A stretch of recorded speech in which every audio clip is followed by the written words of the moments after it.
Hello, मैं शुभम आप सभी का मैथोलिक्स चैनल पे स्वागत करता हूँ। आज हम परसेंटेज का पार्ट 1 जिसके अंदर हम बेसिक क्वेश्चंस देखेंगे परसेंटेज के बारे में। चलिए शुरू करते हैं। स्टार्टिंग करते हैं कि परसेंटेज होती क्या है। दरअसल हम परसेंटेज को हटा के नीचे अपॉन में 100 लगाते हैं। क्यों लगाते हैं ना, इसके पीछे ज़्यादा कुछ नहीं है। ज़्यादा इसका जो छोटा सा एक रीज़न है वो ये है कि जैसे कि आपने देखा होगा, हम कहीं पर जाते हैं है ना कोई चीज़ खरीदने के लिए, तो हम उससे मोल पूछते हैं, भाव पूछते हैं कि भाई क्या है। वो कहता है कि 20 रुपये प्रति केजी है, 20 रुपये पर केजी है ना। उसका मतलब क्या होता है, उसका मतलब ये होता है कि 20 रुपये 1 केजी के दाम है। ठीक है, तो ये जो वो कहता है कि 20 रुपये पर केजी, ये जो पर है ये परसेंटेज का पर भी यही वाला होता है। ठीक, और इसके आगे का जो सेंट है इसका मतलब होता है 100। तो परसेंट का दरअसल मतलब क्या हुआ, देखो मैंने नीचे लिख भी दिया है। पर का मतलब होता है प्रति और सेंट का मतलब होता है 100, यानी कि प्रति 100 किसी भी वैल्यू का आकलन अगर हम 100 के अकॉर्डिंग करेंगे तो वो उसकी परसेंटेज वैल्यू कहलाएगी। ठीक है, जैसे कि कुछ भी ले लो, 5% कहेगा तो 5% का मतलब पर का मतलब पर हो गया और सेंट का मतलब 100 हो गया। ये क्या होगी, इसकी फ्रैक्शन वैल्यू होगी परसेंटेज से कन्वर्ट होके, है ना। 5% कितना हो गया, 5/100, यहाँ से 1/20 आ जाएगा। ठीक, तो परसेंटेज का बस इतना ही होता है। यही रीज़न है कि हम क्या करते हैं जब हमसे कोई कहता है कि कहता है कि भाई 20% है, कन्वर्ट करो इसको, फ्रैक्शन में कन्वर्ट करो, है ना, भिन्न में कन्वर्ट करो, तो हम क्या कहते हैं कि 20 और परसेंटेज हटाने के लिए अपॉन में 100 लगा दो। अपॉन में 100 इसलिए लगाते हैं, ये जो अपॉन का साइन है ये होता है हमारा प्रति, है ना, पर, और सेंट का मतलब होता है 100, इसीलिए अपॉन में 100 लगाते हैं। और इसकी वैल्यू यहाँ से 1/5 आ जाएगी। इसका उल्टा पूछ ले मान लो हमसे, वो कहते हैं कि 2/5 को परसेंटेज में बदलो।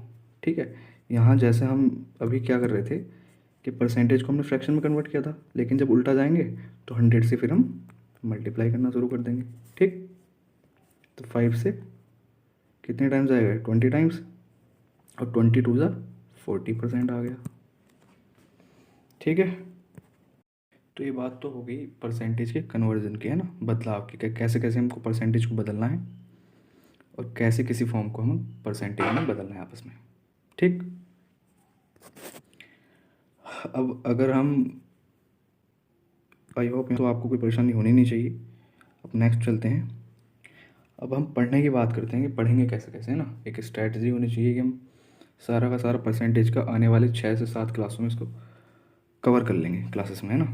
पहले आज जैसे हम बेसिक ख़त्म कर लेंगे इसका। बेसिक के लगभग 12-13 क्वेश्चन मैं लेके आया हूँ, उनको कर लेंगे। आप घर पे बैठ के इसकी प्रैक्टिस कीजिए, हो जाएगा वो। ठीक, उसके बाद हम कॉन्जिक्यूटिव चेंजेस की बात करें। कॉन्जिक्यूटिव चेंजेस क्या होते हैं, मान लो एक क्वेश्चन में कह दिया कि पहले कोई एक वैल्यू थी, उस पर हमने 20% बढ़ाया, फिर 20% घटा दिया, फिर 20% बढ़ा दिया। इस तरीके से जो लगातार चेंजेस होते जाते हैं उसको हम कॉन्जिक्यूटिव चेंजेस कहते हैं। ठीक, फिर कमीशन वाले आते हैं कि भाई उसने इतना कमीशन ले लिया, उसको इतना कमीशन हुआ, है ना, वहाँ पे भी परसेंटेज की बात आती है, उसके क्वेश्चन भी करेंगे। पॉपुलेशन से रिलेटेड बहुत सारे क्वेश्चन आते हैं, जनसंख्या के ना, जनसंख्या वृद्धि हो गई इतनी वहाँ, फिर इतने कम हो गई, ये सब कुछ देखेंगे। परसेंटेज ऑफ क्वांटिटी, क्वांटिटी वाले क्वेश्चन भी देखेंगे। जैसे कि वो आते हैं कि शुगर है, शुगर का कोई प्राइस दे रखा है, वो 20% इंक्रीज़ हो गया, है ना, फिर वो उसकी वैल्यू कम हो जाएगी। इस तरीके के जो क्वेश्चन होते हैं वो परसेंटेज ऑफ क्वांटिटी में आएंगे, वो वहाँ देखेंगे हम। इलेक्शन वाले, चुनाव वाले क्वेश्चन देखेंगे। ठीक, प्रोडक्ट कॉन्स्टेंसी एक अच्छा कॉन्सेप्ट है जो और चैप्टरों में भी लगेगा, तो यहीं पे उसको अच्छे से पढ़ लेंगे, उसका काफ़ी यूज़ होगा आने वाले टाइम में भी। उसके बाद मिसलेनियस के अंदर अगर कुछ भी इनमें से बचा हुआ है तो वो बाकी सारा कवर कर लेंगे हम मिसलेनियस के अंदर। ठीक, मिसलेनियस के अंदर कवर करेंगे उसको। जैसे कि इनकम टैक्स वाले क्वेश्चन होंगे कि उसका टैक्स इतना बढ़ा, इतना वो हुआ, है ना, सैलरी बढ़ी, इनकम टैक्स में कुछ ऊपर नीचे हुआ, उस तरह के सारे क्वेश्चन मिसलेनियस में पढ़ लेंगे। बाकी बचा कुचा सारा जब हम ये सीख लेंगे यहाँ से यहाँ तक, उसका इम्प्लीमेंटेशन करेंगे हम प्रीवियस ईयर में। प्रीवियस ईयर के हाल फिलहाल में 2-3 सालों के जितने भी क्वेश्चन आए हुए हैं, मैंने सारे के सारे कलेक्शन मेरे पास है, उनको हम करेंगे, अच्छे से करेंगे। लगभग 50 से 60 क्वेश्चन है, तो प्रैक्टिस अच्छी हो जाएगी मतलब।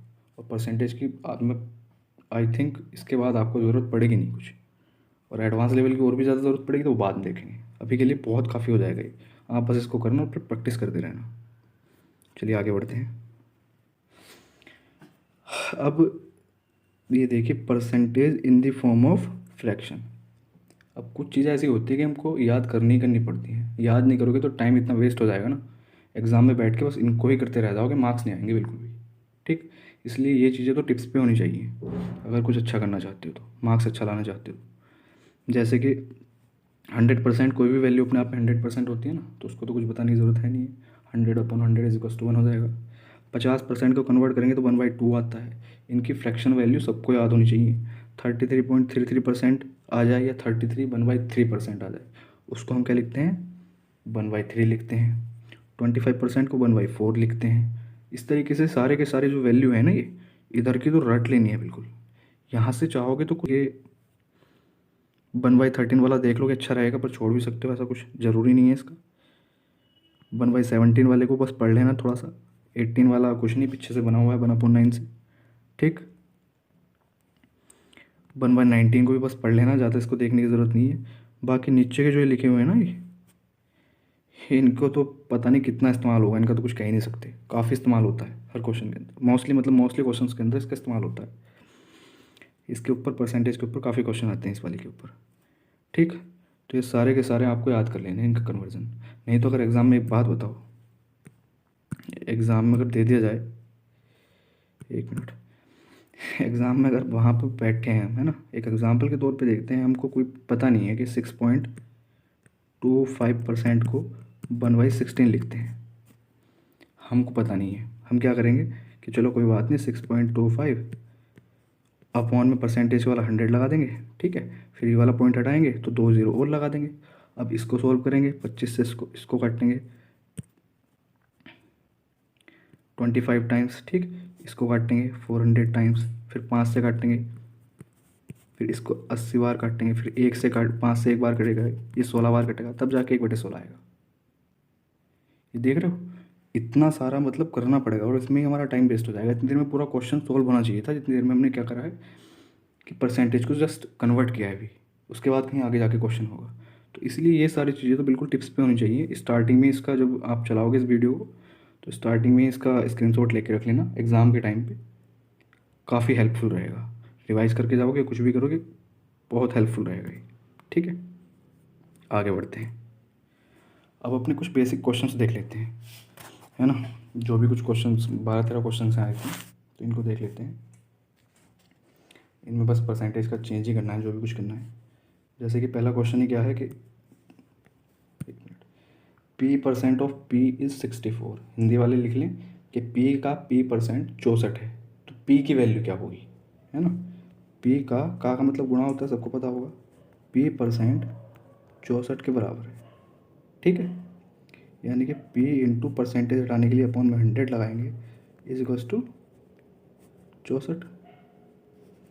अब ये 100 नीचे वाला ऊपर जाके मल्टीप्लाई कर लेगा, और ये दोनों आपस में, ये वाला P और ये वाला P मल्टीप्लाई आपस में करेंगे तो P² बन जाएगा, इज इक्वल्स टू क्या आ जाएगा, 6400। ठीक है, अब यहाँ से दोनों साइड का हम अंडर रूट ले लेंगे, तो P² का तो P रह जाएगा, और इसका अंडर रूट 6400 हो जाएगा ये। ठीक है, इसका अंडर रूट जब निकालोगे तो ये 80 आ जाएगा। ठीक है, हमारा आंसर क्या हो जाएगा, 80 हो जाएगा इसका। आसान क्वेश्चन था, कुछ था तो है नहीं, पर फिर भी स्टार्टिंग तो यहीं से करनी है ना। नेक्स्ट देखते हैं, इस क्वेश्चन को देखते हैं। If 15% of A plus B is equals to 25% of A minus B.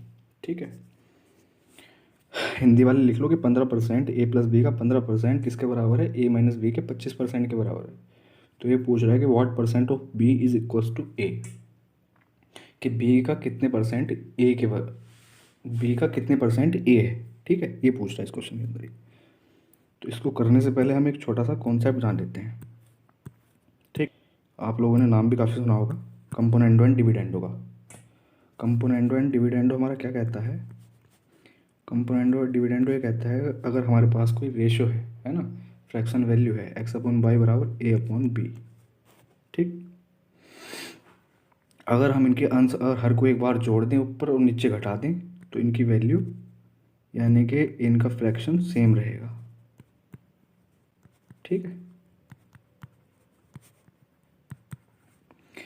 ये है, अगर हम x प्लस बाई को x अपॉन बाई थे, अगर इस बाई को ऊपर एक बार जोड़ दे फिर इस चीज़ को नीचे घटा दे तो फ्रैक्शन हमारा, तो फिर ये काम दूसरी साइड भी करना पड़ेगा क्योंकि LHS और RHS दोनों साथ लेके चलनी पड़ेंगी।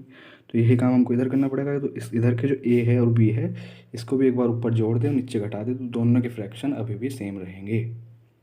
अगर एग्जाम्पल के तौर पर इसको समझना चाहते हो तो ऐसे देखो, हमारे पास कोई एक फ्रैक्शन ले लेते हैं, कोई भी एक है ना, रेशो ले लेते हैं 2/3 बराबर 4/6। ठीक, यानी कि 2 और 3 को जोड़ेंगे इसके हिसाब से, ये दोनों एक बार जोड़ना है ऊपर तो 5 आएगा, नीचे एक बार घटाना है तो 1 आएगा। बराबर किसके होने चाहिए, इन दोनों का जोड़ ऊपर 6 और 4 10 और इन दोनों का घटाव नीचे 6 - 4 2। तो 2 से 10 को काटेंगे 5 और नीचे 1, तो 5/1 इधर भी आ गया और 5/1 इधर भी आ गया।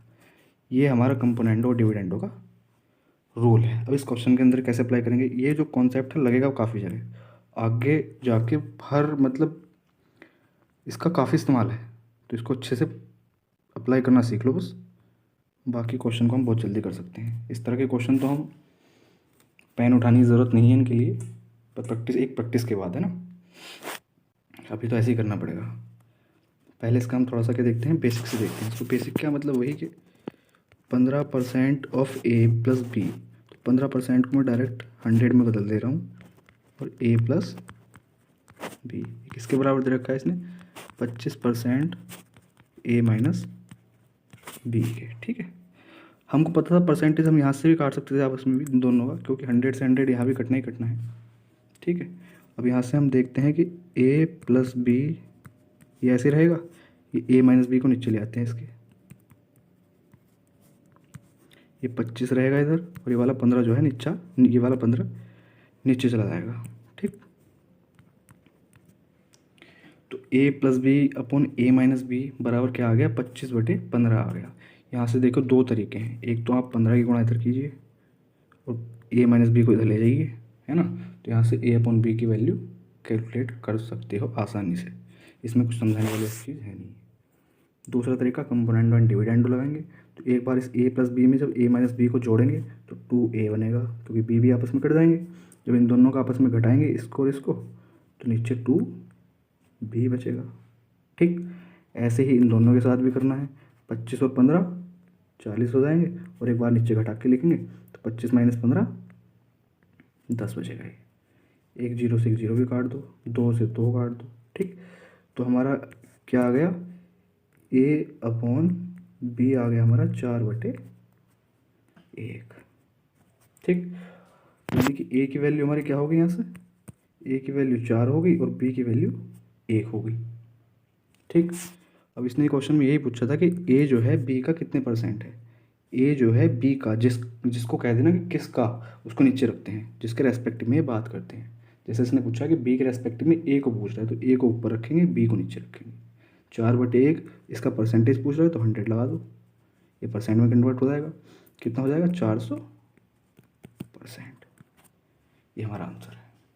ठीक, आगे बढ़ते हैं। आई होप अच्छे से समझ आ गया होगा, कंपोनेंट और डिविडेंडो को थोड़ा अच्छे से सीख लेना, काफ़ी काम देगा आगे जाके। B got 20% less marks than A, Hindi वाले लिख लें, आगे कुछ क्वेश्चन बाइलिंगुअल हैं तो टेंशन ना ले, ये कुछ हल्के हल्के क्वेश्चन थे इसलिए मैंने इनको हिंदी में टाइप नहीं किया था। B got 20% marks less than A, यानी कि बी को जो है ए से 20% मार्क्स कम मिले हैं। अगर ए को हम कह दें कि 100 मिले हैं तो बी को 20% मार्क्स कम का मतलब 80 ही मिले होंगे। हमेशा परसेंटेज में याद रखना कि जब भी कोई वैल्यू मानो हमेशा 100 मानना है ना, क्योंकि 100 क्या होता है, 1 होता है फ्रैक्शन वैल्यू। तो 100 के रेस्पेक्ट में हम सब चीज़ें निकालते हैं, तो अगर हमने ए को 100 माना तो इससे 20% कितना होगा, इसका 20 ही होगा 20%। तो 100 से 20 कम है मतलब बी कितना होगा, 80 होगा। तो what % marks did A get more than B, तो ये कह रहा है कि ए को बी से कितने ज़्यादा मिले। पहले क्या कहा था कि ए से बी को 20% कम मिलते हैं, लेकिन बी से इसको कितने फालतू मिलते हैं हमको परसेंटेज के टर्म्स में बताना है। मिल तो यहाँ डिफरेंस तो 20 का ही है, लेकिन किसके रेस्पेक्ट में बात कर रहा है, बी के रेस्पेक्ट में बात कर रहा है। तो अपॉन में 80 रखें क्योंकि बी का पूछ रहा है, इंटू 100। ठीक, यहाँ से इसको सॉल्व करोगे तो 20 से 4 बार कटेगा और 4 से कितनी बार कटेगा 25%। ये हमारा आंसर हो जाएगा। कुछ क्वेश्चन में था ही नहीं ऐसा कुछ। बाकी इनके भी कन्वर्जन लोग याद कर लेते हैं कि ये इतना फालतू होगा तो इसका कितना कम हो जाएगा। बहरहाल इतनी करने की ज़रूरत नहीं, इतना तो हम कर ही सकते हैं कि इसने कहा था कि ए से जो है बी 20% कम है, तो इसको ए को हमने 100 माना, 20% कम का मतलब ये 80 हो जाएगा बी, है ना। तो ये कह रहा है कि बी से कितना फालतू है, फालतू तो 20 है, पर परसेंटेज के टर्म से बात कर रहा है और किसके रेस्पेक्ट में, बी के रेस्पेक्ट में। तो बी को नीचे रखेंगे into 100 is equals to 25%। Next question देखते हैं।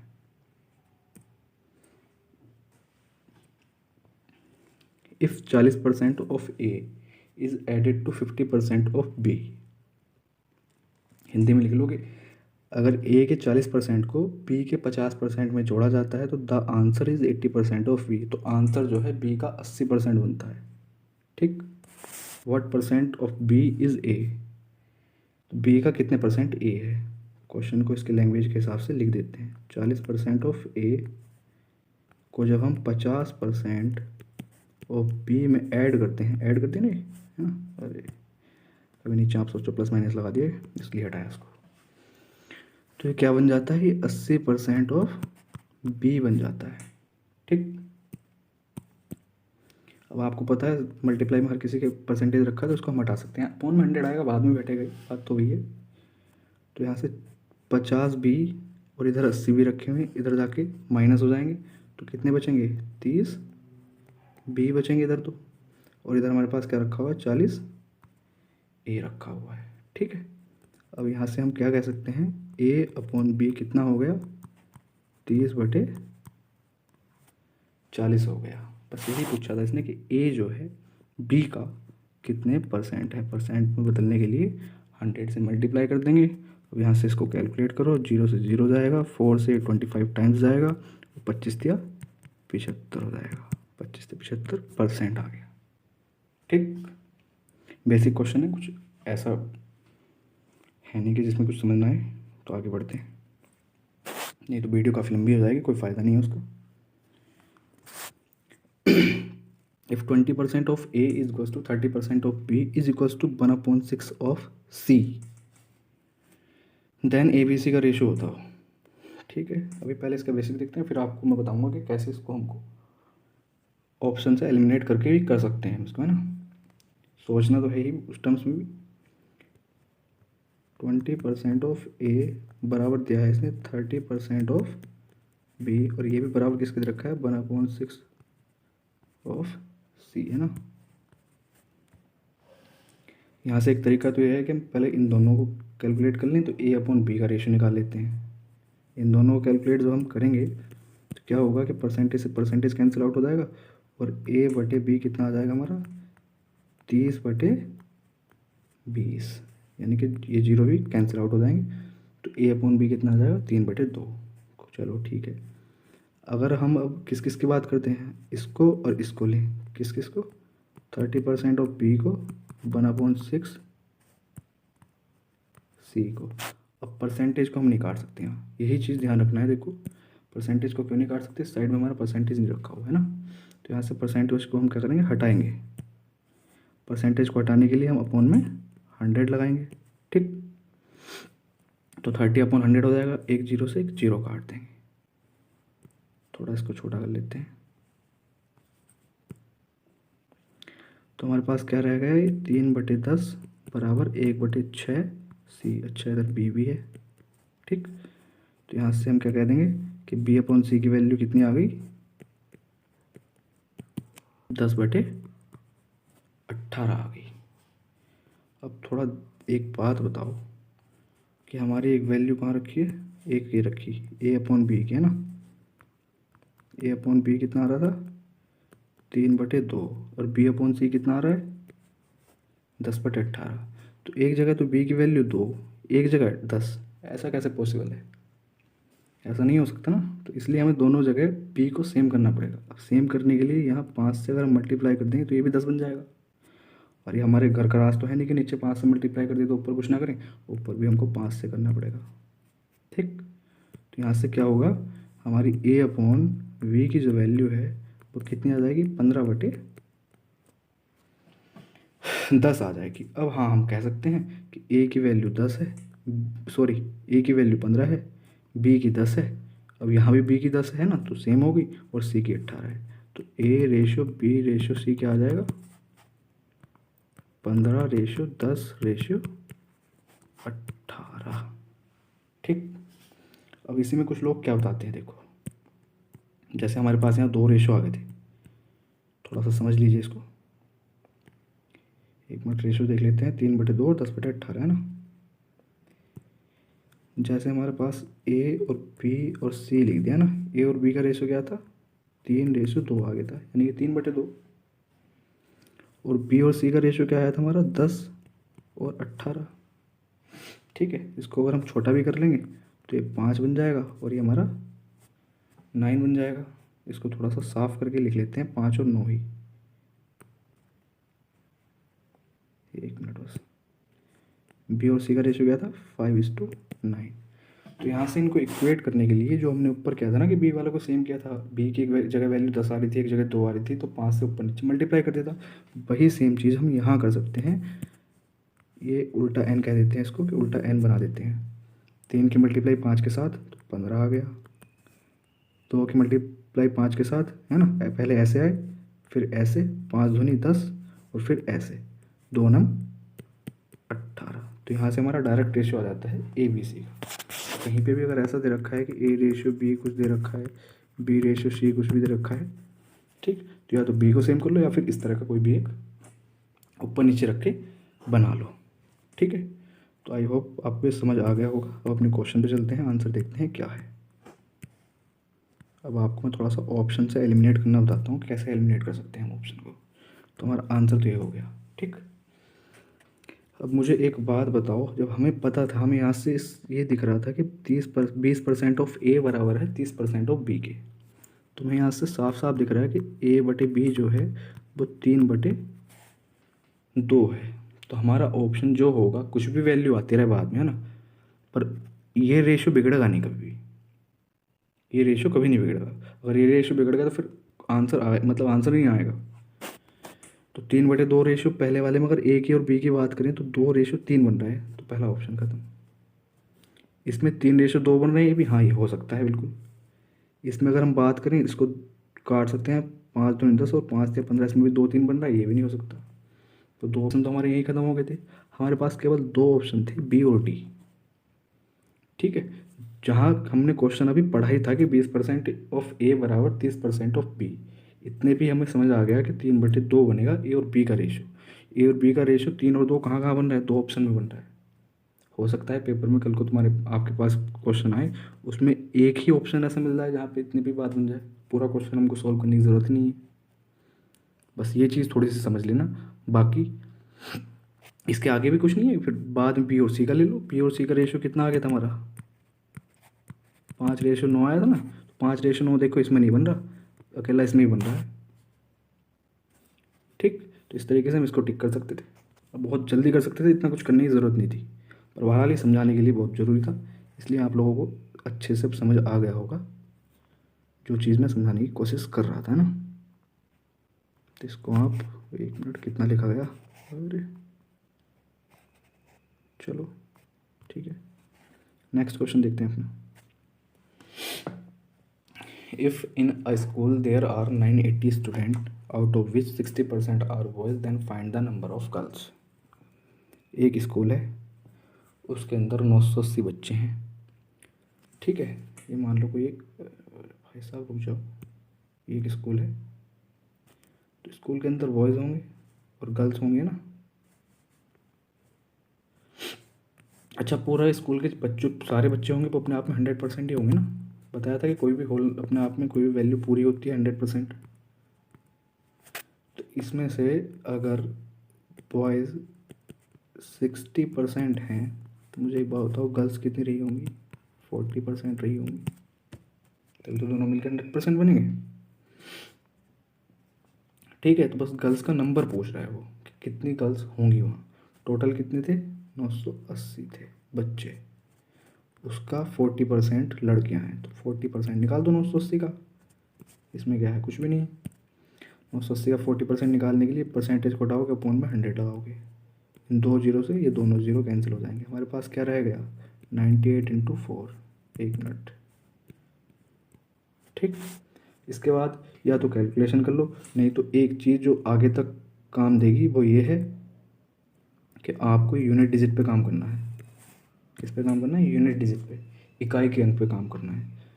ये चीज़ इतनी काम देगी एग्ज़ाम में भी, घर पे मॉक लगाओगे तब भी, प्रैक्टिस करोगे तब भी, सब जगह काम देगी। कैलकुलेशन अगर फास्ट करनी है तो उसमें एक इसका सबसे बड़ा रोल होता है कि आप इकाई के अंक पे ज़रूर ध्यान दें कि इकाई का अंक क्या है। यहाँ देखो हमको ऑप्शन में दिख रहा है कि इकाई के अंक सबके अलग अलग हैं।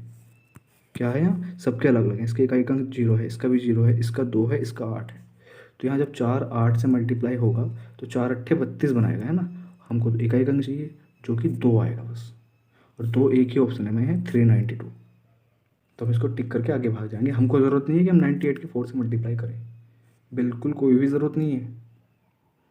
करने को कोई बड़ी चीज़ नहीं है, लेकिन कल के दिन को कोई बड़ी वैल्यू भी आ सकती है। मान लो मैं अभी कोई ऐसी वैल्यू आ जाए 382 इंटू 567 है, उसमें ऑप्शन में दे दूँ सारे, बस ऑप्शन में एक में ही लास्ट में क्या दे रखा हो, यहाँ से यूनिट डिजिट देखो 7 2 14 होते हैं, यानी कि लास्ट में 4 आ रहा होगा। वहाँ पे ऑप्शन अगर एक ही दे रखा है जिसके लास्ट में 4 है, आप उसको टिक करोगे भाग जाओगे, है ना।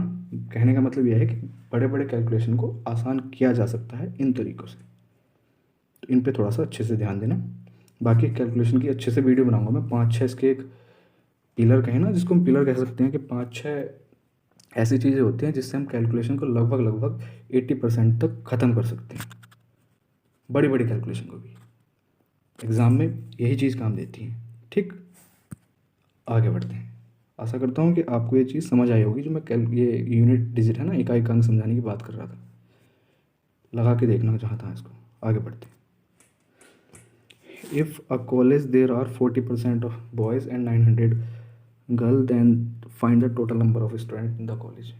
हिंदी वाले देख लो कि एक कॉलेज में 40% लड़के हैं और 900 लड़कियां हैं, ठीक।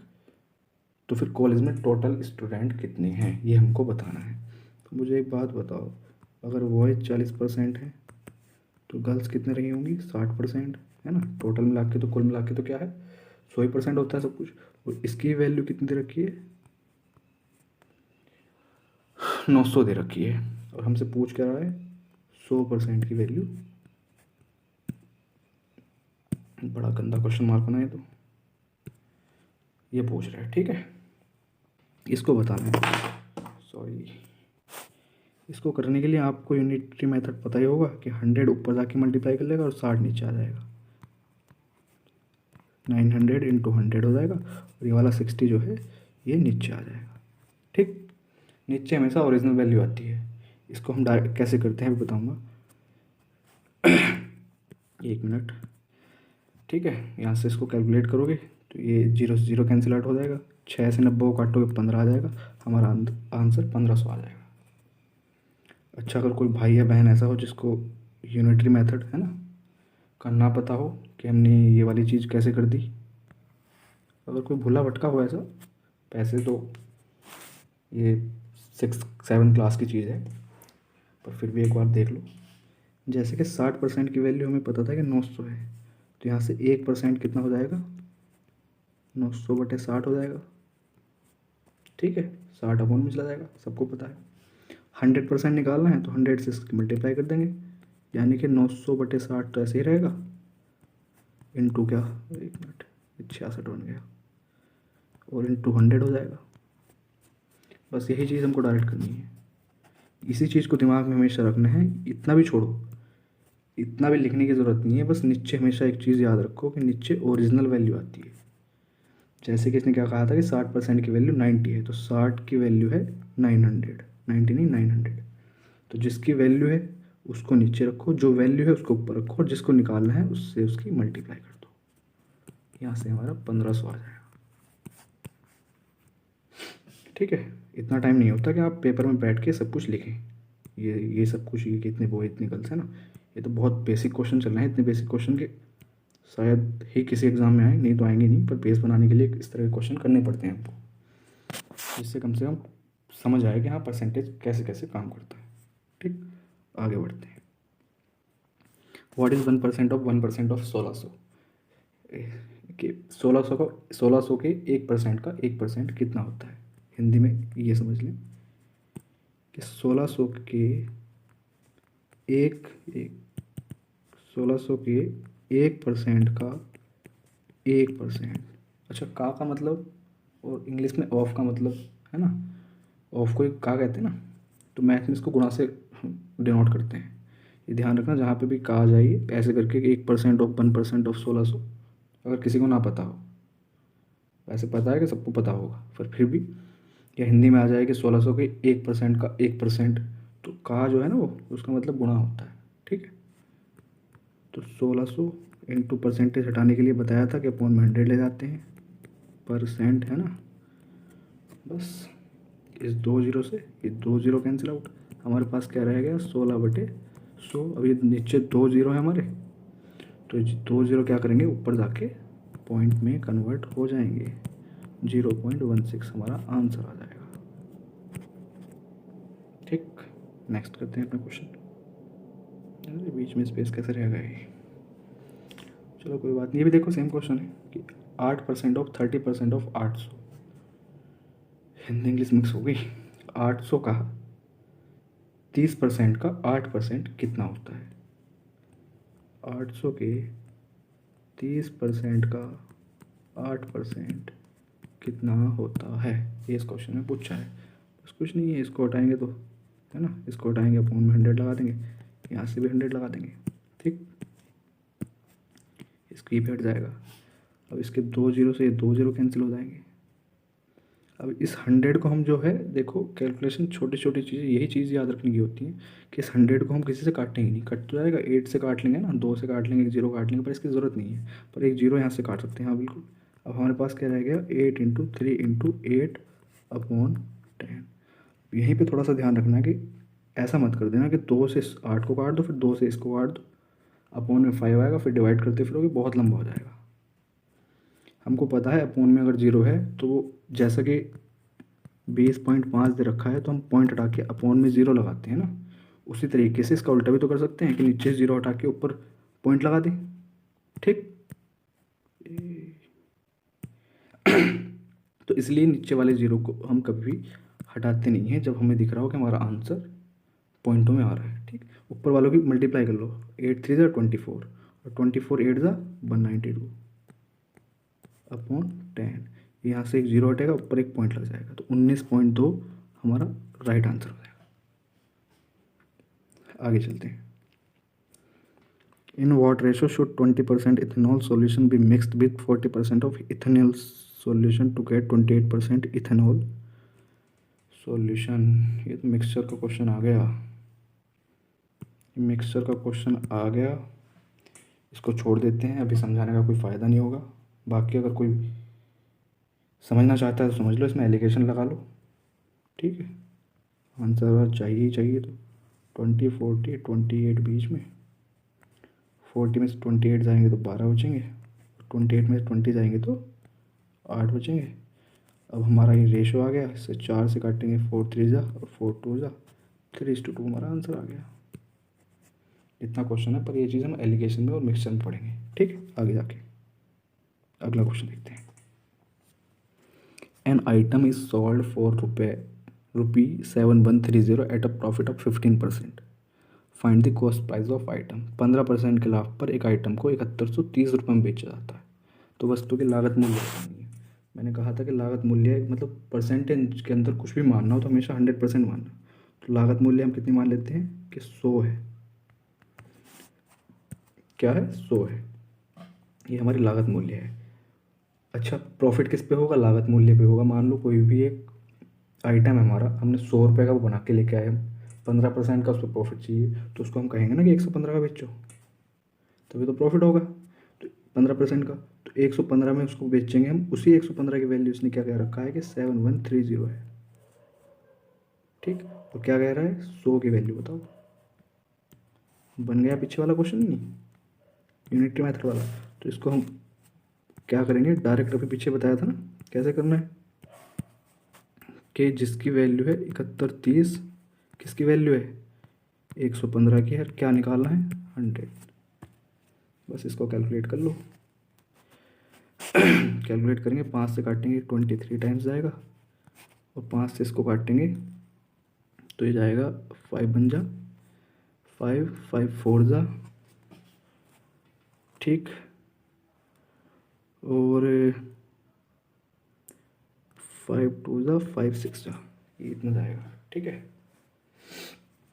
अब 23 से काट लो इसको।